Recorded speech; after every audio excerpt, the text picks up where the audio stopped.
So we will be having our breakfast here at Unta.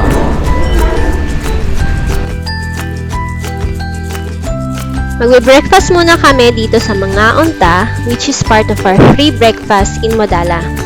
As you can see, the food is consisted of Filipino and Western dishes. Ang sarap ng luto dito, and kahit ilang bacon ang kainin mo, pwedeng-pwede.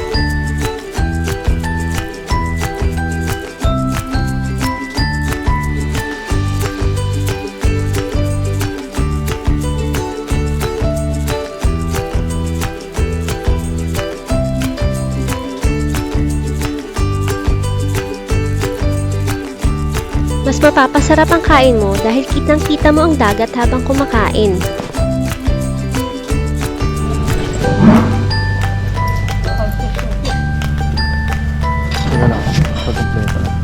Sarap be? Ayan, tulog muna habang wala pa sa destination. This is the blood compact site of Real Catuna and Miguel Lopez de Legazpi in 1565.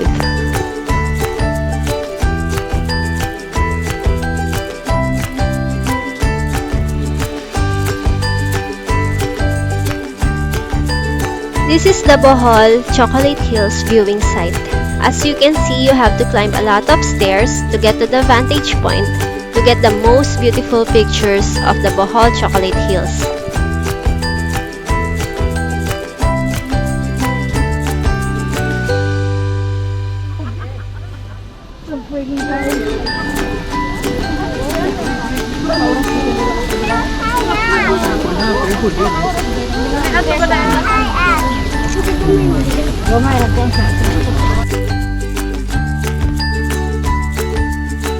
This is the Bohol TARSIER Conservation Area.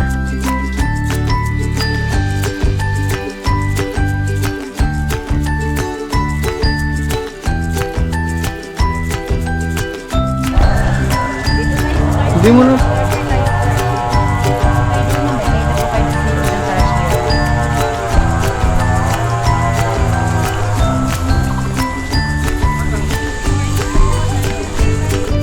There are a few tarsiers when we visited because they are having a hard time reproducing according to the caretakers, and they are sleeping because tarsiers are nocturnal creatures.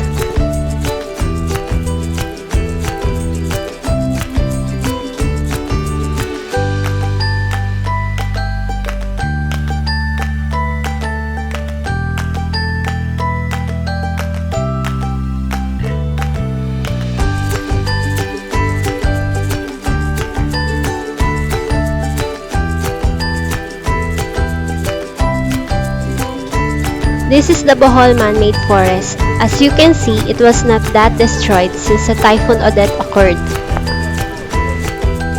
And you can take pictures on the road.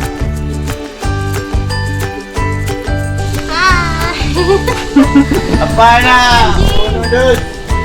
Game! Oh my God! Tara! Oh my God!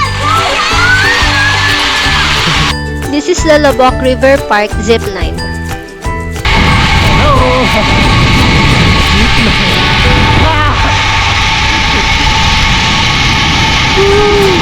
Wow! Wow!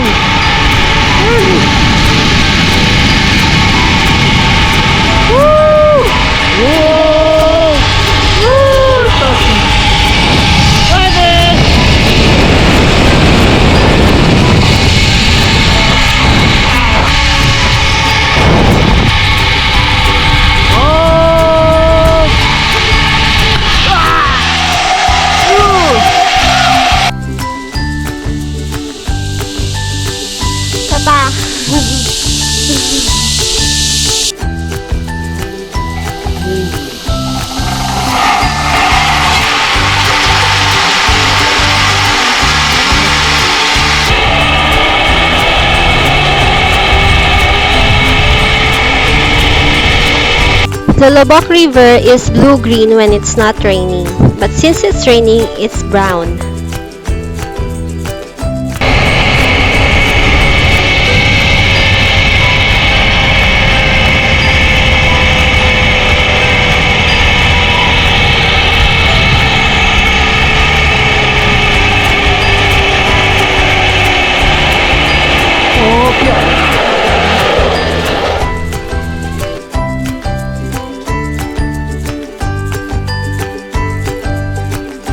We're gonna ride the Lobock River cruise and have our lunch there.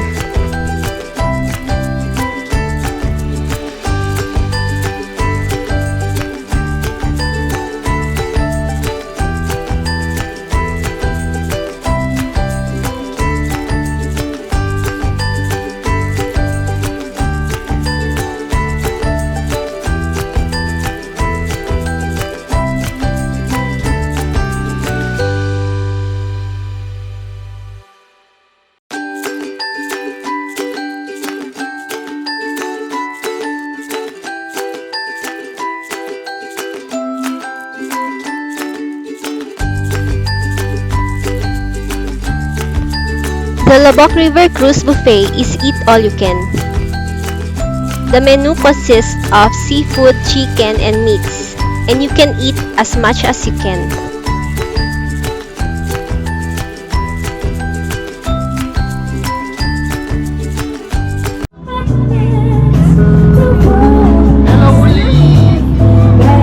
There's also a band playing while you're eating, so you can enjoy most of the cruise.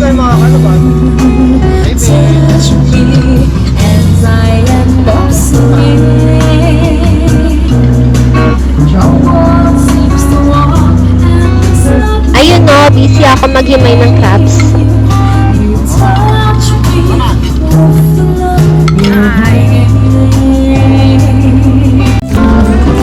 Hi guys, busog na busog ako. Wait lang. Grabe, ang sarap ng pagkain.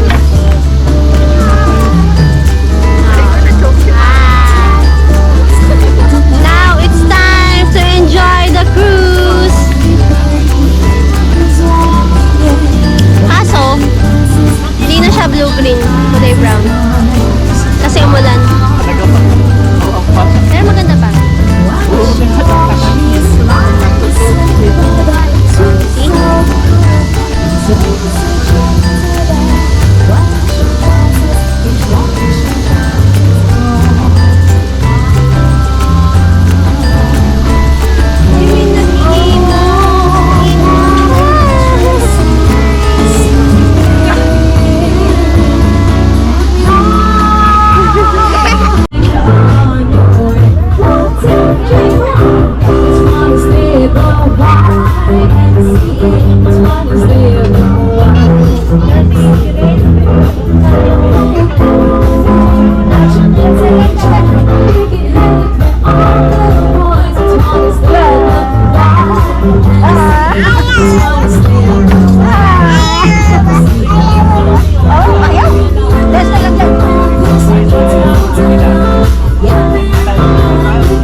This is the Parroquia de San Pedro Apostol Church. Hindi kami nakapasok sa loob kasi may kinakasal.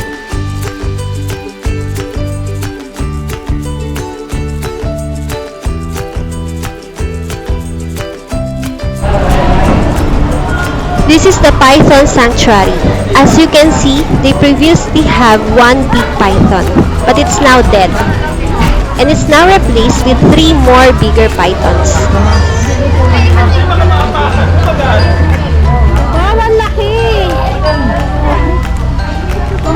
tatabi na lang.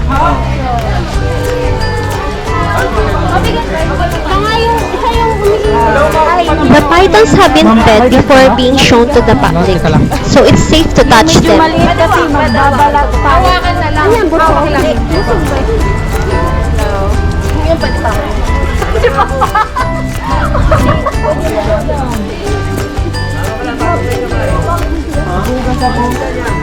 Dito, dito.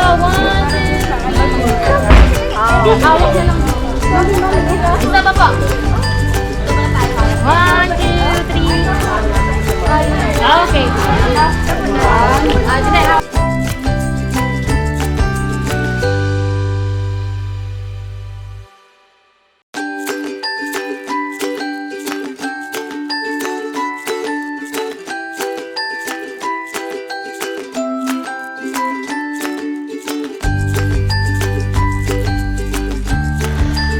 There are other creatures being displayed here, such as this eagle and this peacock.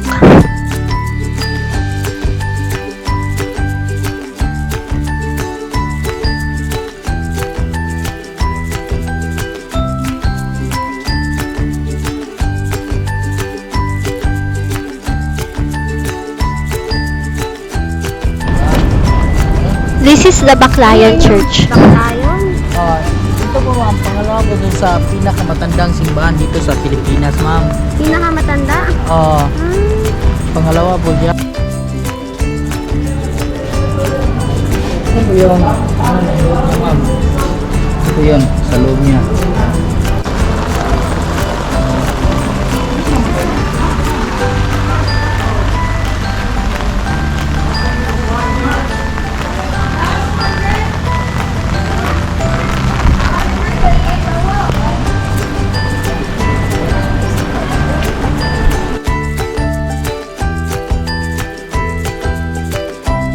And now we shop for pasalubongs.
After a long tiring day, we now have our dinner at Mist Restaurant.